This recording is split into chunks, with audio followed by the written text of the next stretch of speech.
마태복음 신약성경 14장 제일 첫 번째 성경입니다. 제가 가진 성경은 24페이지에 있습니다.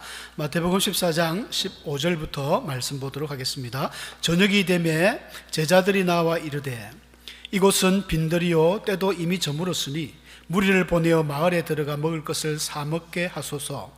예수께서 이르시되 갈 것 없다. 너희가 먹을 것을 주라. 제자들이 이르되 여기 우리에게 있는 것은 떡 5개와 물고기 2마리 뿐이니이다. 이르시되 그것을 내게 가져오라 하시고 무리를 명하여 잔디 위에 앉히시고 떡 5개와 물고기 2마리를 가지사 하늘을 우러러 축사하시고 떡을 떼어 제자들에게 주시매 제자들이 무리에게 주니 다 배불리 먹고 남은 조각을 12바구니에 차게 거두었으며 먹은 사람은 여자와 어린이 외에 5,000명이나 되었더라. 아멘. 할렐루야. 반갑습니다. 오늘은 어버이날입니다.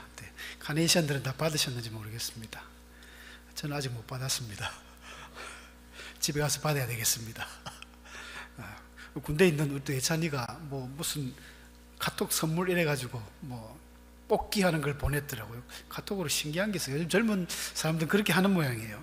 저하고 이제 우리 집 사람이 뽑기 들어갔는데 제가 당첨되었습니다. 재밌어요, 아주. 자, 오늘은 오병이어의 말씀으로 한번 하나님 말씀 은혜를 생각해 보려고 합니다. 오병이어는 우리가 너무나 잘 알고 있는, 모르는 분이 아마 교회 어느 정도 조금 다니셨던 분들은 다 들었던 너무 유명한 이야기입니다. 떡 5개, 그러니까 우리나라는 떡이지만은 빵이죠. 이스라엘 사람들은 빵 5개하고 물고기 2마리로 약 2만 명이나 되는, 우리 본문 마지막 절에 보면 5,000명 정도 이렇게 기록되어 있지만 먹은 사람은 여자와 어린이 외에 5,000명. 원래 히브리인들은 숫자를 세릴 때 참 죄송합니다만 남자들만 세렸습니다. 여자들은 숫자에서 제외시켰는데, 그래서 그 숫자를 포함시키면 여자나 어린이 다 포함하면 못해도 2만 명 정도는 되지 않겠는가, 이렇게 다들 보고 있습니다. 그래서 이 사실이 믿어집니까?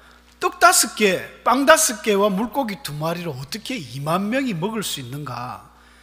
이건 완전히 좀 안 믿는 불신자들 입장에서 볼 때는 미친 소리입니다. 이거는 있을 수 없는 일이죠.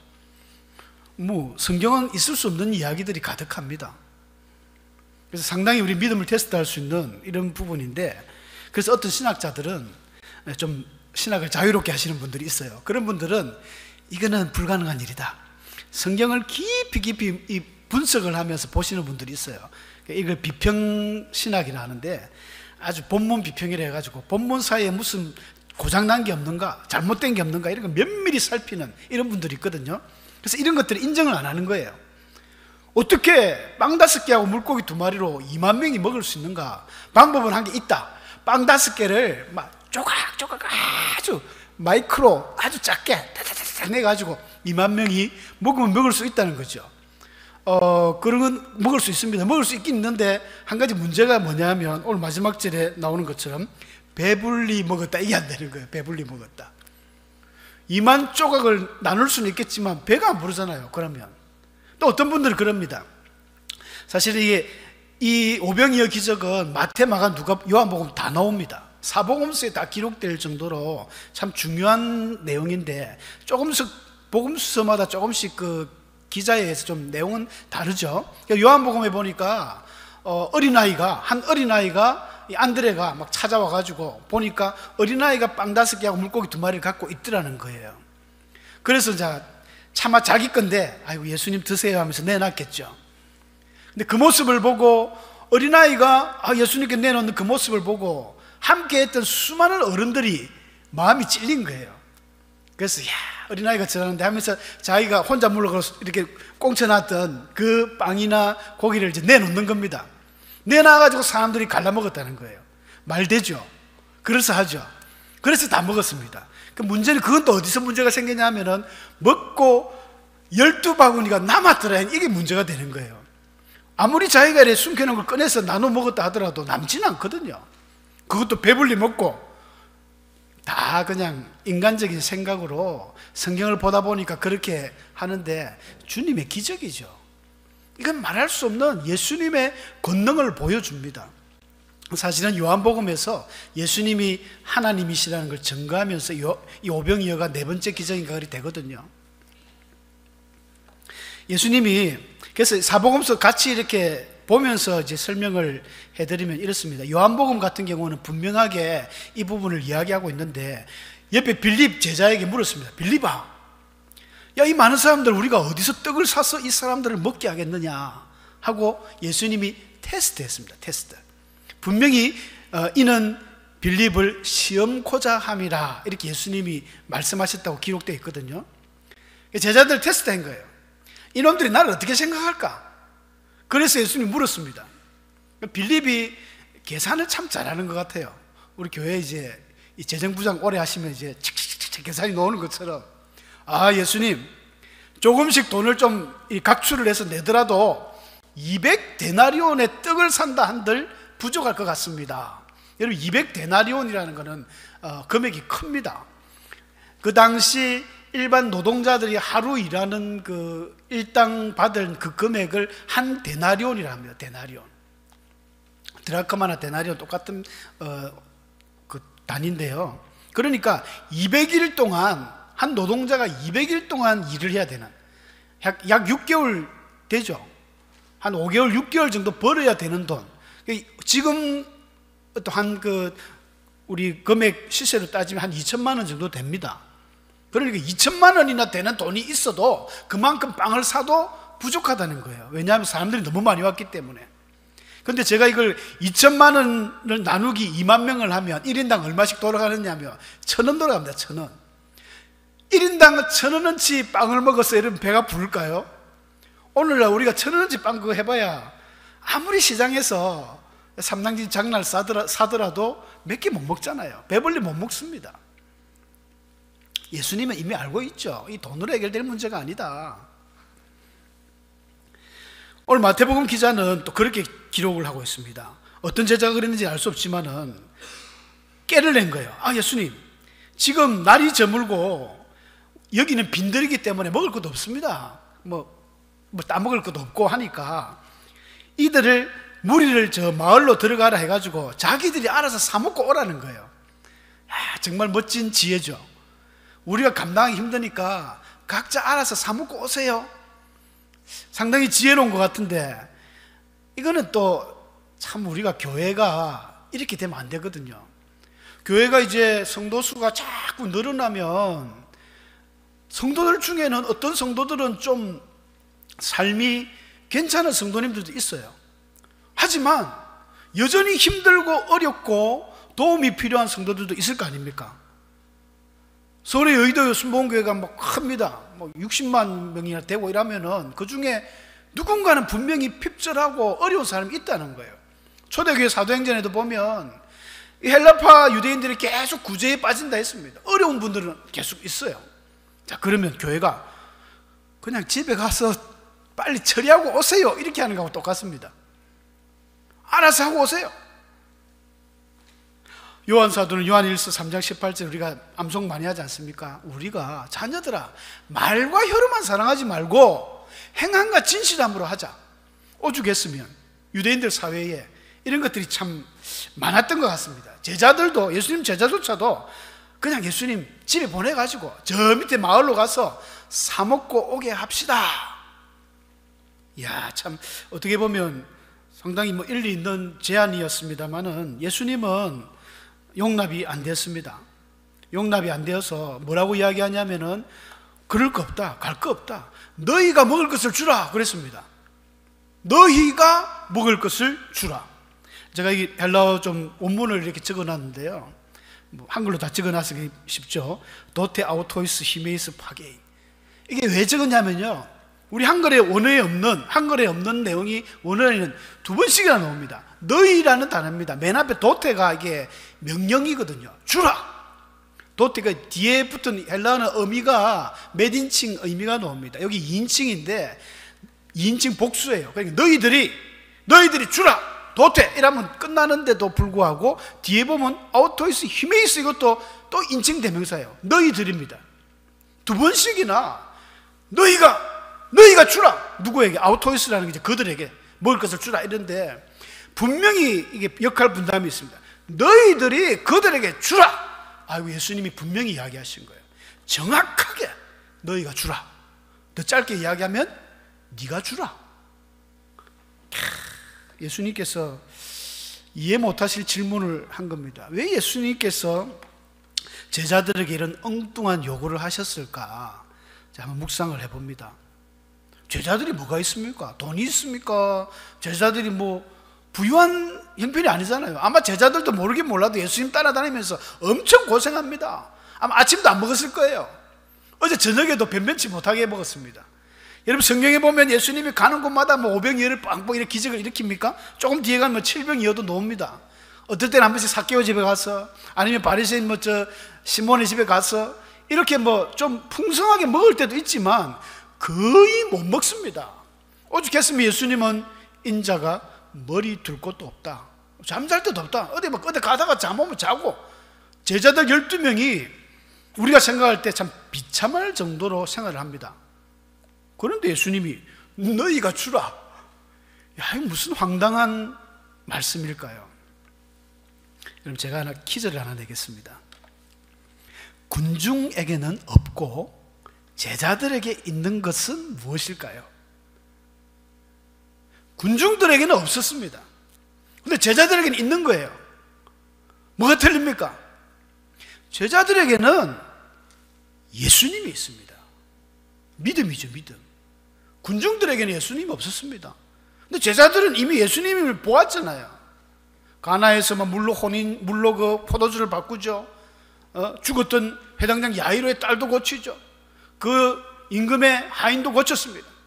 38년 되는 병자도 고쳤습니다. 야, 보통 분이 아닌 예수님이 함께 있다는 거예요. 이걸 제자들이 잊고 있었습니다. 여러분, 예수가 있다는 것은 얼마나 큰 축복인지 모릅니다. 여러분들 안에는 예수님이 있습니까? 아까 찬송도 그래서 제가 이불로 그 찬송을 했습니다. 주 예수님 내 마음에 오사.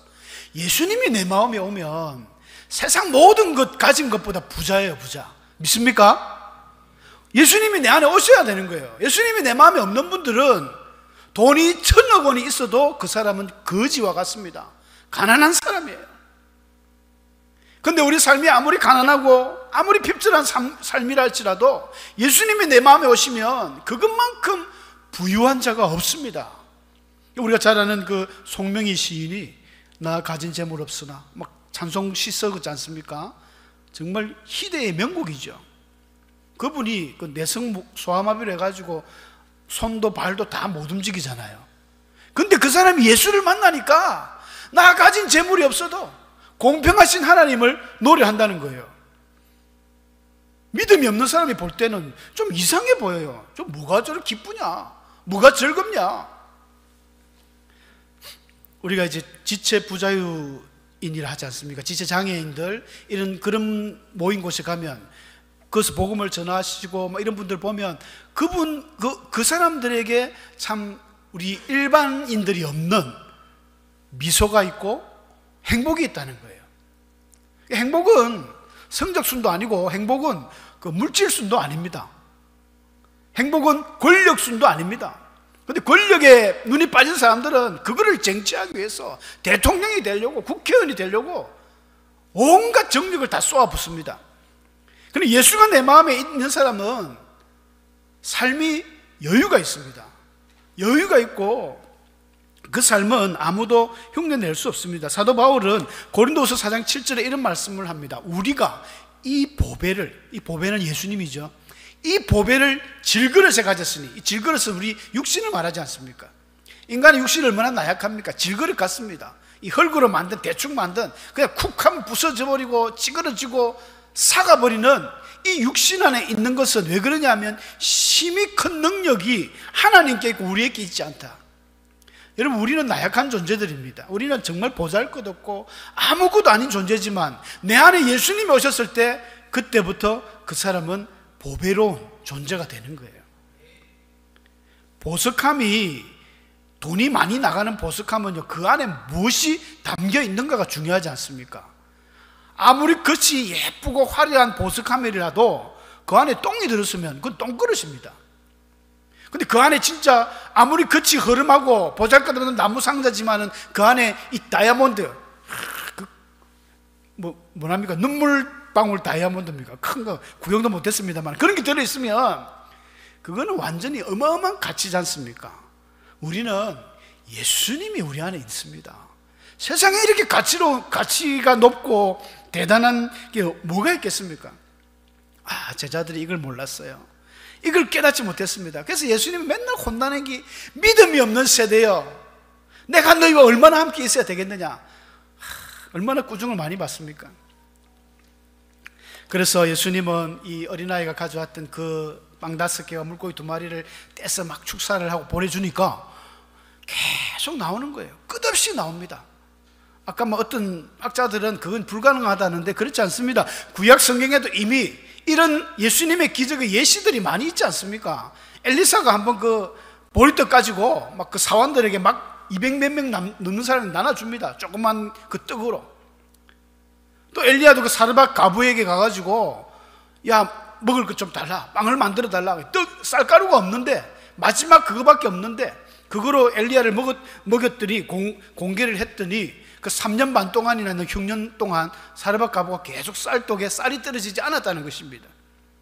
또 엘리사 시대 때에도 그 한 선지 생도의 그 부인이 돈이 없다 보니까 자녀들이 노예로 팔려갈 그 지경에 이르러가지고 엘리사에게 부탁했을 때 어떻게 했습니까? 집에 뭐가 있느냐? 기름이 있습니다. 기름 한 병이 있습니다. 그러면 온 동네 그릇을 다 가지고 빌려온나. 그래서 부으라. 너무너무 신기하잖아요. 기름 한 병에서 나오고 계속 나오는 거예요. 그릇이 딱 없을 때 엄마 그릇이 없어요 하니까 기름이 끊겼다는 것입니다. 오병이와 똑같은 기적 아닙니까? 기적을 베푸시는 주체가 하나님이시기 때문에 기적은 똑같습니다. 오늘날에는 이런 기적이 없을까요? 특별한 하나님의 경우가 있고 하나님의 뜻이 있으면 충분히 가능하게 일어날 수 있다고 믿습니다. 이걸 또 하나님을 자꾸 시험하는 자들이 되면 안 됩니다. 쌀떡에 쌀이 없으면 빨리 마트 가서 쌀을 사와야지 하나님 채워줄 줄로 믿습니다. 철학이대로 맨날 해보시면 안 채워집니다. 탈북한 사람들이 공통적으로 이야기하는 게 참 재미가 있던데, 남한에는 쌀이 희한하대요. 돌이 안 나온다는 거예요. 돌이. 북한에는 밥을 지으면 항상 이 돌이 많아가지고 이빨도 깨지고, 또 예전에 우리나라도 그랬지 않습니까? 복조리처럼 쌀을 걸러서 하는데 돌이 진짜 거짓말 안 하고 한 주먹이 나온대요. 왜냐하면 이 쌀농사 하면서 자기들이 비리를 좀 부정을 해야, 그래서 쌀을 이불로 또 막 돌가루와 같이 펀대요. 그래서 무게 많이 나가게.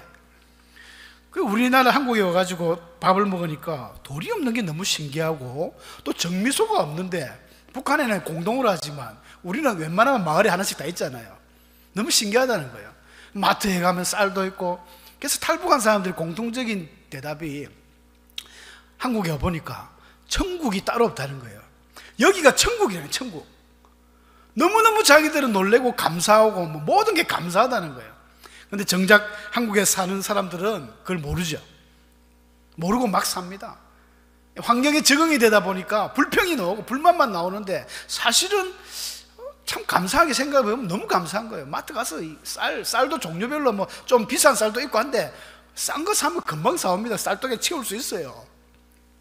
특별한 경우가 되면 하나님이 이런 기적도 베풀어 주실 줄 믿습니다. 왜냐하면 하나님 살아계시기 때문에. 그죠? 예수님께서는 우리가 3대 사역이라고 그러죠. 예수님의 복음서에서 많은 사역을 했습니다. 첫 번째 가르쳤습니다. 티칭. 굉장히 중요하죠. 제자들에게 하늘나라를 가르치고, 바리새인들의 누룩을 쫓으면 안 된다, 모든 믿음을 가르치고 하셨습니다. 그 다음에 설교를 하셨죠. 이 프리칭이라고 합니다. 설교를 통해서 많은 사람들에게 복음을 전했습니다. 메시아가 어떤 거, 하나님 나라의 왕국에 대한 이야기를 해주셨습니다. 그러면서 전도 활동을 하신 것이 이 프리칭이죠. 그 다음에 마지막으로 나오는 게 힐링입니다. 치유를 하셨어요. 몸이 아프신 분들, 귀신에게 억눌린 자들, 마음이 상하고 찢긴 자들, 그 세리와 창녀들, 세상 사람들에게는 외면당하는 그런 사람들을 주님이 품어주셨어요. 힐링을 하셨습니다. 예수님이 메시아로서 이 땅에 오셨으면 가르치고 선포하고 설교만 하면 되는데 왜 치유하셨을까요? 왜 힐링 사역을 하셨을까요? 예수님 피곤합니다. 여러분 병자들, 우리 손양호 목사님 일화들이 많지 않습니까? 나환자들 그 피고름을 입으로 빨고 왜 그렇게 합니까? 안 해도 되잖아요. 예수님이 이렇게 안 하셔도 되는 분입니다. 근데 왜 이렇게 예수님이 그 참 백성들에게 아픔을 감싸주시고 괜히 세인들하고 그 세리하고 같이 있다가 오해받아서 저 사람도 세리와 같이 있다면서 죄인이라고 예수님이 손가락질 받고 왜 그렇게 하셨을까요? 그게 예수님입니다. 그게 하나님 사랑이고 그게 예수님 사랑이기 때문에 하는 것입니다. 예수님은 이 백성들, 하나님의 백성들, 좁게는 우리가 예수님 믿는 하나님 믿는 자녀들이고 넓게는 모든 사람들입니다. 모든 사람들은 아담의 후손이요 노아의 후손들 아닙니까? 다 하나님의 백성들입니다. 여러분 이스라엘이 솔로몬 이후에 남북으로 갈라지지 않습니까? 남유대와 북이스라엘 갈라지지만 우리는 성경을 볼 때마다 북이스라엘은 그 여로보암 이후로 계속해서 악하고 타락한 자들만 나옵니다. 우상을 섬기고 막 아이고 저놈들을 때려 죽어야 되겠네, 망해야 되겠네 싶어도 하나님은 그들도 내 자녀라는 거예요. 북이스라엘도 내 자녀라는 겁니다. 하나님은. 그래서 끔찍게 사랑해서 선지자를 보내고 또 보내고 엘리야와 엘리사 같은 능력의 선지자를 보냅니다. 모든 이 세상 사람들이 하나님의 백성입니다. 그래서 하나님의 사랑은 우리가 성경을 통해서 보면 객과 고아와 가부들, 세상의 연약한 자들, 도움이 필요한 사람들, 어려운 사람들, 긍휼을 베풀어야 될 자들, 그런 자들에게 하나님 항상 관심이 가 있습니다. 그러므로 우리가 그런 자들에게, 그런 사람들을 먹고 배부르게 하는 사람은 하나님께서 범사에 복을 주신다는 거예요. 복 받는 비결입니다.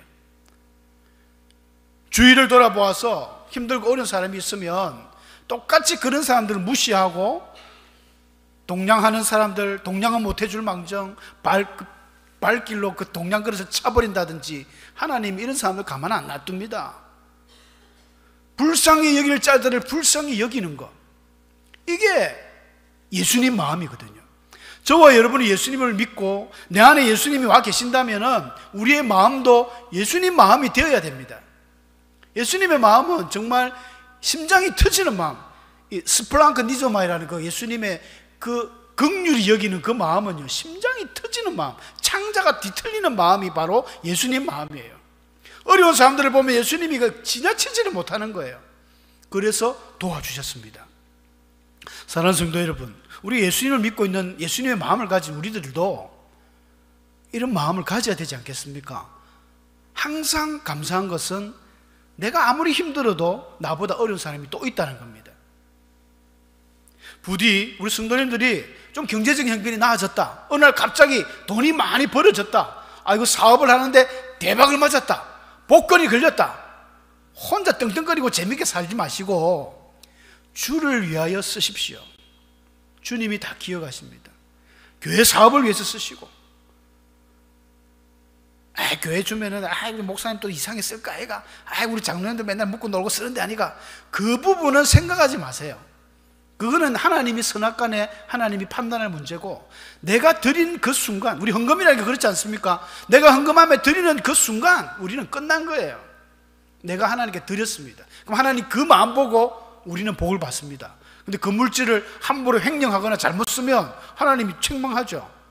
한국 사람들이 좀 돈 욕심이 많은 것 같아요. 제가 아주 좀 우스운 이야기인데, 그 신문에 나 있는 걸 제가 캡처해서 봤는데, 재미난 이야기는 한 귀로 듣고 흘리십시오. 이 개신교 목사님하고 가톨릭교 신부님하고 이제 불교 그 스님하고 세 명이 신도들이 들어온 헌금에 대해서 어떻게 사용을 할까, 그리고 어디까지가 하나님의 몫이고 어디까지가 성직자의 몫인가 서로 토론이 벌어졌습니다.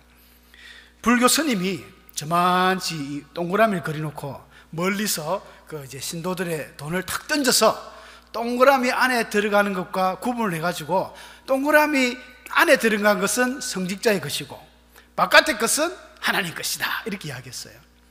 가톨릭 신부는 아니다.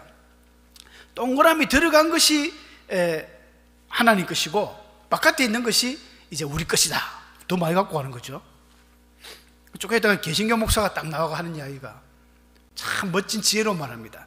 하나님은 하늘에 계신 분이다. 그러므로 땅에 던져서 안 되고 하늘에 이 돈을 던져야 된다. 던져가지고 하늘에 올라가는 것은 하나님 몫이고 떨어지는 것은 성직자 몫이다. 강도죠, 강도. 이제 큰 대형 교회의 어떤 그런 물질적인 비리를 풍자하면서 나온 이야기 같은데 기가 막힌 것 같아요. 드리고 싶은 이야기 그렇습니다. 그래서 그러면 우리가 헌금을 하면서 목사들, 당의 또 장로님들의 그런 비리까지 캐야 됩니까? 그거 헌금 못합니다. 우리는 하나님 앞에 그냥 예수님의 마음을 품고 교회 헌금하고 또 주위 어려운 분들 도와주면 되는 거죠. 사도 바울은 참 에베소 사역을 마치고 예루살렘으로 잡혀가면서 죽을지도 모르는 마지막 그 상황에서 고별 설교를 합니다. 그때 설교한 내용 중에 하나가 예수께서 친히 말씀하신 바 주는 자가 받는 자보다 복되도다. 여러분, 주는 자가 받는 자보다 복되다, 이 말씀은 복음서에 나오지 않습니다. 저도 막 열심히 찾아봐도 안 나와요. 근데 성경을 기록함에 있어서 성경이 없다고 없는 게 아니라 예수님이, 이 복음서는 예수님의 메시아 되심이나 이런 것들을 특정한 것들을 하다 보니까 좀 빠지는 것도 있어요. 그리고 바울이 거짓말을 하실 분도 아니고 예수께서 친히 말씀하셨다. 이게 제자들에 의해서 구전으로 내려오는 말들이 많아요. 그래서 예수님이 이런 말씀을 하신 것 같습니다. 주는 자가 받는 자보다 복되다. 그래서 너희 안에 이 마음을 품으라고 그리스도의 마음이니. 근데 이 말씀 속에 주는 자가 받는 자보다 확실히 복되는 건 맞는데 이 주는 게 쉽지 않습니다. 여러분 다 경험했지 않습니까? 주는 게 쉽지 않아요. 그런데 분명히 확실한 것은 예수님의 마음이 있는 분들은 부하나 가난하나 줄 수 있습니다. 부자라고 주는 게 아니고 가난하다고 못 주는 게 아닙니다. 우리의 마음이 예수님이 있느냐 없느냐, 누구의 마음을 가지고 있느냐에 따라서 이게 판가름 납니다. 가난해도 예수님의 마음이 있는 사람은 가부가 그 드린 랩돈 한 입처럼 그 전 재산을 드린 것처럼 드릴 수 있다는 거예요. 그러나 부자라도 예수님의 마음이 없는 사람들은 인색합니다. 낼 수 없습니다. 발발발 뜹니다. 원래 돈 많으신 분들이 돌아가실 때 그러잖아요. 돈 안고 가려고 합니다. 아무 필요 없는데. 부자들은요 빨리 그 자녀들한테 나눠줘도 안 됩니다. 우리 성도님들 혹시 그 한 재산이 한 100억 정도 갖고 계신 분들은 그 유언장에다가 무지개 전원교회 환원한다, 예? 그렇게 적고 돌아가십시오. 있는지 모르겠습니다만은 괜히 자녀들 주면 자녀들끼리 서로 싸움이 나가지고 칼부림 나고 우리 드라마에서 많이 보지 않습니까? 실제 그렇습니다. 큰 대기업의 회장님들 돌아가실 때 걱정이에요. 그 자녀들끼리 얼마나 싸움이 일어나고. 미국 같은 데는 그래서 대학교들이 부유합니다. 학교로 이렇게 재산을 넘기고 그렇게 한다 그래요. 우리나라도 그런 좀 이 선진화된 이 생각들이 나와야 되는데 그저 내 새끼 자녀들한테 주려고 하다 보니까 싸움만 나고, 부모는 재산권이 없으면 아주 무시당하고. 우리 그러지 맙시다. 우리는 하나님 믿는 사람으로서 예수님의 마음을 품고 나눠줄 수 있어야 됩니다. 나눠줘야 됩니다. 주는 마음, 이것이 복된 성도입니다. 우리 하나님 앞에 이런 참 늘 나누어주고 어려운 분들을 돌아보는 그리스도의 마음을 품은 우리 성도님들 되셔서 하나님의 복 많이 받으시는 우리 성도들 되기를 축복합니다. 함께 말씀 생각하며 기도하겠습니다.